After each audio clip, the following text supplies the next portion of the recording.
Hola, ¿cómo están? El día de hoy voy a leer un poco acerca de las relaciones dinámicas inconscientes entre los padres y los hijos y cómo estas relaciones tienen que ver con la forma en la que se va a estructurar la psique de los niños, una psique más o menos sana o incluso patógena dependiendo de estas relaciones inconscientes padres-hijos. Dolto dice que cuando o donde se detiene el lenguaje o la palabra, lo que continúa hablando es la conducta o el síntoma. ¿Qué significa esto?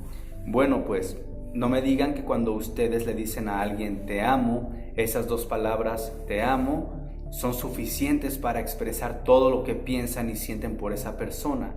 O no me digan que cuando se golpean el dedo pequeño del pie con algún mueble o con las patas de la cama y dicen, cuánto me dolió, o incluso un montón de groserías, eso es suficiente para expresar todo lo que están sintiendo. ¿Verdad que no? Y es que el lenguaje o las palabras tienen un límite en cuanto a la capacidad de contención del significado, de lo que se quiere decir. El lenguaje y la palabra nunca es suficiente para expresar lo que se quiere decir.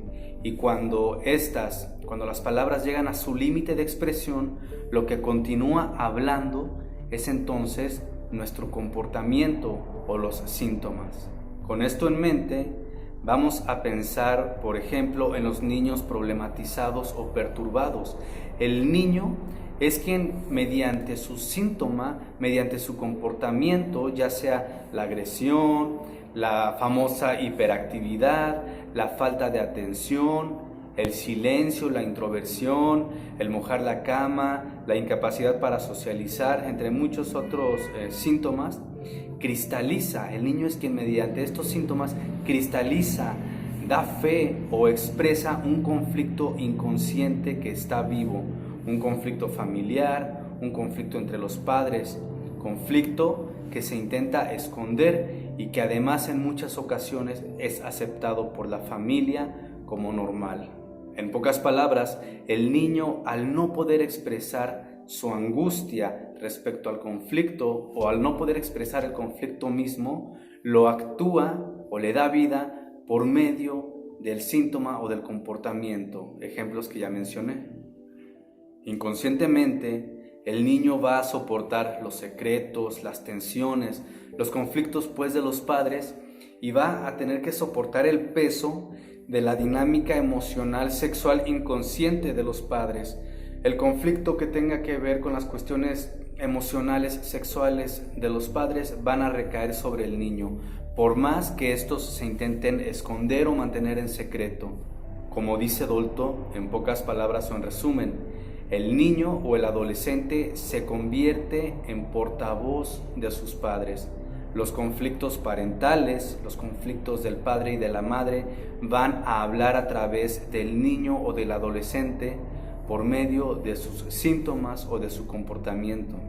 Para ejemplificar esto, Dolto nos comparte una experiencia muy interesante, la cual voy a leer ahora. Un niño de 3 años que tiene muchos problemas para ir a la escuela, está casi imposibilitado de ir a la escuela porque siempre está sufriendo dolores de cabeza, es llevado con la psicoanalista Dolto.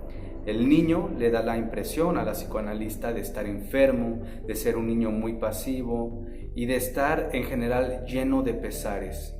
Además de todo esto, el niño también tenía problemas para dormir. El niño ya había sido atendido por un médico quien no pudo encontrar ni las causas de este dolor de cabeza y del problema para dormir y por supuesto tampoco una solución. Entonces los padres van desesperados buscando a la psicoanalista como última opción. Cuando Dolto se encuentra con los padres y con el niño le repite su discurso, dice: me duele la cabeza. La psicoanalista le responde: ¿quién dice eso? Aquí fíjense la respuesta, pues no parece ser una respuesta común o seguir un hilo de conversación común, pero recuerden que en el psicoanálisis los diálogos no siempre llevan la misma lógica que los diálogos normales. Después de que la psicoanalista le pregunta al niño ¿quién dice eso?, este vuelve a responder lo mismo, dice simplemente me duele la cabeza. La analista entonces responde: ¿dónde? Muéstrame dónde te duele la cabeza. Esto es algo que nunca le habían preguntado al niño, y entonces el niño dice ahí, pero señala su pierna, señala el muslo de su pierna, y entonces la analista pregunta, ¿y ahí qué cabeza está? ¿Y qué creen que es lo que responde el niño? El niño dice, la cabeza de mamá. ¿Qué sucedía entonces?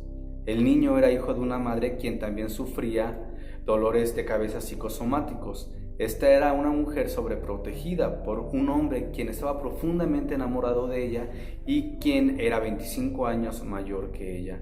El niño entonces, por medio de este supuesto dolor de cabeza, por medio de su síntoma, hablaba inconscientemente, claro, de la impotencia de su madre y de su fobia a socializar, pidiendo a su vez también el niño ser sobreprotegido. Hay infinidad de casos de este tipo o de ejemplos que pudiéramos poner aquí. Si quisieran que les compartiera alguno que yo haya conocido en mi propia experiencia, pueden escribirme. Espero que encuentren interesante este tema y por ahora me quedaría con la frase de Dolto. El niño o el adolescente se convierten en portavoces de los conflictos parentales. Ellos hablan a través del niño o del adolescente por medio del comportamiento o del síntoma. Además de haber hablado muy rápidamente de cómo las relaciones parentales tienen que ver en la estructuración de la psique del niño, también es interesante lo que vimos aquí, y esto es la forma distinta en la que escucha el analista, la forma en la que se dan los diálogos en la relación o en el contexto psicoanalítico. Bien, hasta aquí dejaría el video de hoy. Si tienen algún otro tema que les gustaría que abordara, ya saben que me pueden escribir, y por ahora hasta aquí la dejamos.